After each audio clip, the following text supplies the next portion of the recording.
Hello again. So let's continue now and let me show you how you can configure authentication in RIP. Okay, so what we have to do now is, if we look here, we have already enabled RIP on this router and on this router and on this router.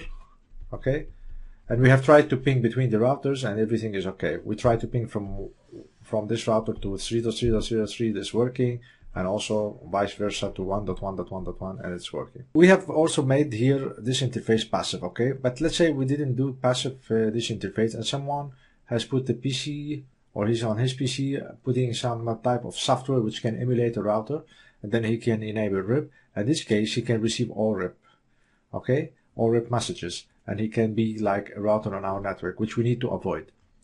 All right?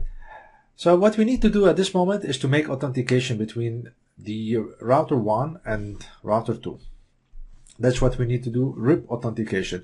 That means that those two routers will be inside the RIP in case their interfaces are authenticated. We are going to see, we have already seen that inside the RIP we can do authentication either by plain text or by MD5. Okay, we're going to go now and see how to do that on the routers using router 1 and router 2. So let's go directly and see how we can apply that. Let's go point by point and see what we have to do in this lab. Point number 1. Set RIP authentication on Ethernet 1 interface of router 1 as simple with a password of 123456. Okay, let me go directly to router 1. And from here I have to go to routing and then to RIP. Okay, and before I go here, let me just show you here the routes. I'm still learning the route on router 1, the route of 3.3.3.0, and then 192.168.2.3.0. Okay, and the other two are connected networks. Okay, but those the second and the fourth one are the one which are learned by router 2. Okay, now what we need to do, if I go back here to the graph, I will set here the authentication on E1 for RIP simple. Okay, that means I put a password here for RIP to authenticate router 2. But if I don't put the password, which is 1, 2, 3, 4, 5, 6, that's what I want to put here. If I don't put it here now on Ethernet 1 of router 2, then there will not be any authentication and then RIP will not work anymore. That means that router 1 will not get the networks learned from router 2. Okay, let's do that on the lab and let's see. I go again now to interfaces, and then here inside Ethernet 1 I will go to authentication. As you can see, none, simple, and MD5. None means no password. Simple is a clear text password, so someone, if he has a software for capturing traffic, he can read the password that we are setting on our router for RIP. And MD5 is hashed password, or you can call it encrypted password. Okay, now the ask us to make it simple. I will go and put it simple. Okay, and then the key here is what we need to put, 1, 2, 3, 4, 5, 6. Okay, and that's it. That's what I have to do over here. Now you can see here I put the authentication simple and password 1, 2, 3, 4, 5, 6. Okay, you will see in a moment that router 3 will not be available anymore. Okay, but let's check now first what is the second step we have to do. So now this step, they said set the password 1, 2, 3, 4, 5, 6 on Ethernet 1 router 1. We did. Point number 2, does R1 still receive all routing from router 2? Let's check. So you can see here that the router 1 is not anymore receiving update about this network. You can see it's decreasing, 1.58. Okay, 1 minute 58, and then 1:53. Now you can see the route is still there, but it takes time. Like, remember when we said last time, every 30 seconds the routing update is sent, and when it's not sent, then it has to wait 120 seconds till they put the route learned as a timed out. Okay, so now we have to wait a little bit here longer till this shows up. All right, so here we still have 8 seconds. We still have 8 seconds now, 3 seconds, and then let's keep an eye here. And here we go. You can see the metric now is 16. What does it mean? That means that router 1 is saying that this network is invalid. I cannot reach it. Remember, RIP can reach a network up to 15 hops. Anything over 15, that's unreachable. That's why he put the metric 15. Okay, now he will wait again for 2 minutes more, and then he will take out the network from its routing table. All right. Now this step is done. Now step number 3. Set RIP authentication on Ethernet 1 of router 2 as simple with a password of 123456. Okay, let me go directly to router 2 now, and again I will go to routing and RIP. Okay, you can see also he set 1.1.1.0 the network to 16 because he doesn't have RIP authentication with router 1, then he can't receive any more update about that network. Okay, I will go here to interfaces again and Ethernet 1, and then from here to authentication, simple authentication key 123456, and apply. Okay. All right.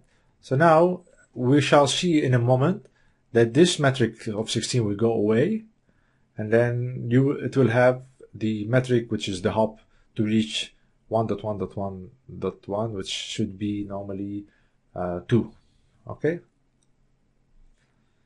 Let's wait a little bit till it receives an update from router 1. Let's see if we did the work correctly. Yes. Here we go. You can see metric 2, and then now he can learn 1.1.1.0.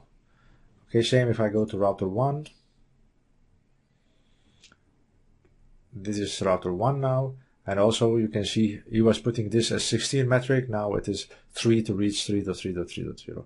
All right, so now the two routers are having authentication on the RIP process. So now this step number 3 is done. Does router 1 receive now routing update from router 2? Yes, also it is done. Okay, so now we have done the authentication using simple or the plain text. Okay, in step number 5, what we need to do is to do the authentication using MD5. That means that it is an encrypted password. Okay, let's do that the same as we have done for the simple. I go to router 1 now, and again to interfaces, and here instead of say simple, what I can say MD5. Okay, that's it. 1, 2, 3, 4, 5, 6. But now from the other side, it is still simple. And if I apply MD5, it will not work. Okay, it doesn't mean that you have one simple and one MD5. That means that the authentication will work. It will not work. And let me show you. Now this is MD5, and the other one is simple. And you can see in a moment that it will not work because two different authentication. As you can see here on the network 3.3.3.3, it's not making an update. Okay, because two different type of authentication, and it will not work. Let me now go and make it on router 2. Okay, I will go to router 2 now, and from here I will have to go to interfaces and to Ethernet 1, and here I make it MD5. Okay, apply and okay. Now both of them are on MD5 authentication, and that means that should be no problem. And you can see here in a moment now it's 1 minute 50 till it is timed out, but you see in a moment that an update will happen, and then it will go again to 3 minutes. Let's have a look. You can see now it is again to 3 minutes the timeout, and that means that it has received an update from router 1. Okay, so this is how you can do the authentication using MD5. Okay, now this is done. Configure MD5 authentication using Keychain. We can also configure MD5 in another way, all right, using what we call the Keychain. Okay, to do that, what you need to do first is to go inside router 1, and from here I will have to take out, let me take out everything. I put none, and also for router 2 I'll take out everything, and let me just take out this first, and then I put none. Okay, now using Keychain, what does it mean? If I go back to router 1 now, you can see here there is keys.